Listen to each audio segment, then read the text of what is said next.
Welcome to rSlash Am I the Butthole, where OP is abandoned by her father, and then that father comes back 20 years later asking for a kidney. Am I the butthole for refusing to donate my kidney to my estranged father who abandoned me as a child? Yo, I feel like the title kind of tells us everything we need to know about this one, but let's read it anyways. I'm a 28-year-old woman, and I was raised by my mom after my dad walked out on us when I was 5. He left to start a new family and had little to no contact with me growing up. He never paid child support or even called on birthdays or holidays. For years, I struggled with feelings of abandonment, but I eventually moved on and built a life without him. Fast forward to now. Out of the blue, I get a call from his wife telling me my father is very sick and needs a kidney transplant. She told me that I'm the best match and begged me to get tested. Apparently, his other family members aren't compatible. I told her no. I don't owe him anything after the way he treated me. He made his choices when he abandoned me and my mom, and I feel no obligation to put myself through a major surgery for someone who's essentially a stranger to me. Since then, I've been bombarded with messages from his side of the family, calling me selfish and heartless. They say that I'm letting him die out of spite and that I need to be the bigger person. Even my mom thinks I should consider it, not for him, but to avoid carrying guilt if he passes away. But I don't feel guilty.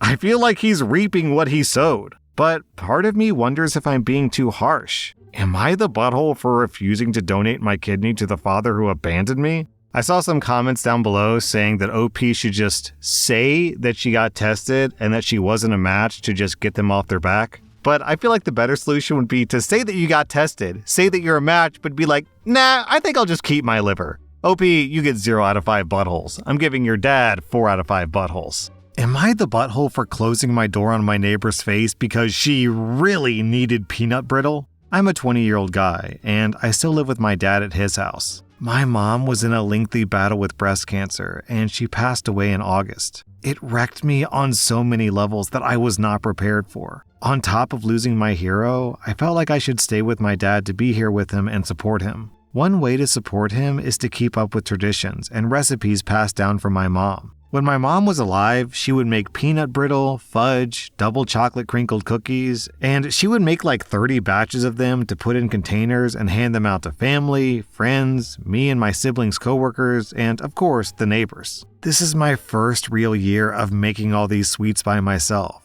and I'm not really committed to doing all this baking, especially when I'm in college, as well as balancing a job and a side hustle, and I have to make more money. I'm just so damn sad with the grieving and too tired from school and work to do loads of batches. In fact, the only reason I'm making these sweets is because they're yummy, I can't lie, and I know that my dad would appreciate them. I just started to attempt to make them. I've only made 2 small test batches, and they were good. Not as good as mom's, but this is where my neighbor knocks on my door. I answer expecting like a Christmas card. And she said, "Hi, I was wondering if you had any of that peanut brittle done." I explain, "Oh yeah, I'm trying to perfect the recipe, but I don't know if I can send them out this year." And then she said, "Oh, your mom is really slacking behind this year." And at this point I'm thinking to myself, does she not know that my mom passed away? So I'm like dumbfounded that my neighbor can't put 2 and 2 together that my mom isn't able to make peanut brittle. So I tell the neighbor that my mom passed away in August, and she looked at me with like a surprised expression.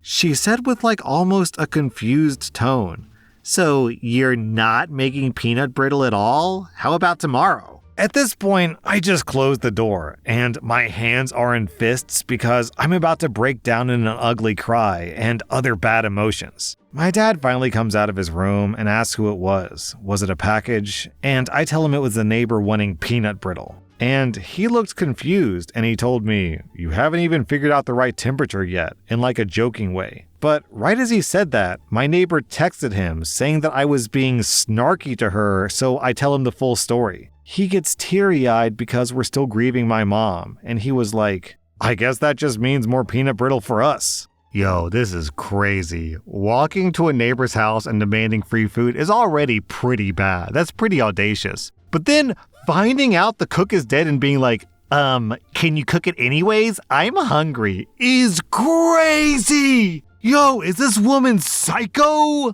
OP, you get an easy 0 out of 5 buttholes. She's lucky she didn't get cursed out. I'm giving the neighbor, 3 out of 5 buttholes? Am I the butthole for telling an Asian man that his dick probably isn't big enough for me to enjoy anyways after he stated that I'm not a beauty standard? I'm a 27-year-old Latina woman with brown skin and an average-sized body. Yesterday, I was at the mall with 2 of my friends, both white girls. We were shopping at Macy's when 2 Asian guys walked up to us and started flirting directly with my friends. One of my friends, Kate, is in a relationship. My second friend, Emily, is single. The guys proceeded to ask Kate and Emily to hang out sometimes, and even asked to exchange numbers. Kate informed both guys that she was already taken, and told them that I'm single and free to mingle. The one guy who apparently called dibs on Kate gave me an awkward look and said, "Yeah, I don't think that would work out." Curious, I asked what he meant by that. What he said next didn't shock me. He said that he was looking for someone who would fit the beauty standard and would be good enough to maybe be introduced to his parents. I chuckled and said, "Well, that's okay. I'm sure your buddy down there isn't big enough for me anyways." I pointed at his private area. The 2 Asian guys and my friends were all stunned by my response. I told the girls to meet me in the footwear area when they were done with the guys and walked off. Later, as they were driving home, Kate told me that my response was sort of immature and stereotyping, and not all Asian guys have small areas. I told her that I wasn't going to just stand there and allow this prick to insult me. She said that I can't expect every guy to find me beautiful and attractive. I told her that they don't have to find me beautiful, but to stand there and insult me and make rude comments like that is something I will never stand for. The rest of the ride home was quiet. Was I wrong? Am I the butthole for canceling our wedding after my fiance said something disgusting about my little brother? I'm a 31-year-old man, and my fiance, Karen, is 32. We're about to get married in a bit more than 6 months. Everything started to go bad when we talked about the guest list. Karen had been saying for a while that she didn't want my little brother, Chad, who's 26, to come for a while, but she wouldn't give me a real explanation. I've told her many times that my brother's presence was absolutely non-negotiable though. For background, Chad and me have always been super close. Our parents weren't abusive or anything, but they weren't really the serious kinds of parents. They would often drop us off at grandma's to go party. And as soon as I was old enough to take care of us both, they just left the house and they left bro for me to handle. This is a trash way to treat your kids, sure, but at least it allowed us to bond super close. I'm not exaggerating when I say that he's my favorite person in the whole world. I would take a bullet for him, and I think the only people who could brag about being as loved as I love him are my future kids. So, yeah, my baby brother's presence at my wedding is not something I'm willing to sacrifice at all. Now, a few days ago, the topic of the guest list came back on the table, and Karen said one more time that she doesn't want Chad there. I was getting really pissed at this point, and I told her there wouldn't be a wedding at all if he isn't there, so she had better drop it or leave. Then I asked her why the hell she doesn't want him there in the first place. So this B word tells me that she doesn't want a F slur on her wedding day and that her family doesn't approve of this lifestyle. I was like, did she really just say that? I knew she wasn't exactly the progressive type, but it never got that far. Like, my brother is the sweetest, kindest, purest soul on earth. I couldn't believe that she would hate him so much for something so trivial. And yeah, Chad is bi. He came out to me when he was 20, and he looked so damn scared. I told him that I loved him no matter what, of course, and I promised myself that I wouldn't let anyone make him feel that scared or hurt ever again. And I couldn't even imagine that woman in the same room as him after what she just said. I don't know, protective big bro instincts kicked in, and I told her we're effing done. I asked her for the ring back, which she reluctantly gave, before telling her she had 10 minutes to pack her things and get the hell out of my house before I call the cops. Obviously, I canceled everything and told everyone who would ask the exact reason why Karen and I are done. Sweet Chad obviously heard about this, and he even told me that it's not a big deal if he's not there. He just wants me to be happy. I told him that my big day is meant to be the happiest day of my life, and it wouldn't be without him. And I certainly can't be happy with someone like Karen, given who she really is. Well, now she's back at her parents' house, and some of our mutual friends have really distanced themselves from Karen. I got a lot of texts from her family, each one more hateful than the previous one, and I just blocked them all. Karen, on the other hand, hasn't been really aggressive or anything, just alternating between guilt-tripping and crying, saying how I ruined her life, and that she can't believe that I ruined our 4-year relationship over one word. But not once has she apologized for what she told about Chad, so I know even more that I don't want to do anything to do with her anymore. So yeah, maybe I'm the butthole, but I don't think so, and honestly, I think she deserves every part of the backlash she's getting. She has to face the consequences of her hatred, and it's great that her true self has been revealed to the world, in my opinion. Who even says that in Seattle anyways? Yeah, I think what's going on here, OP, is that she got close enough to the wedding that she felt comfortable in letting the mask slip. And she's been, silently judging both you and your brother for your entire relationship, and finally the truth came out. So ultimately, if she's not going to support the people that you love, then she can go pound sand.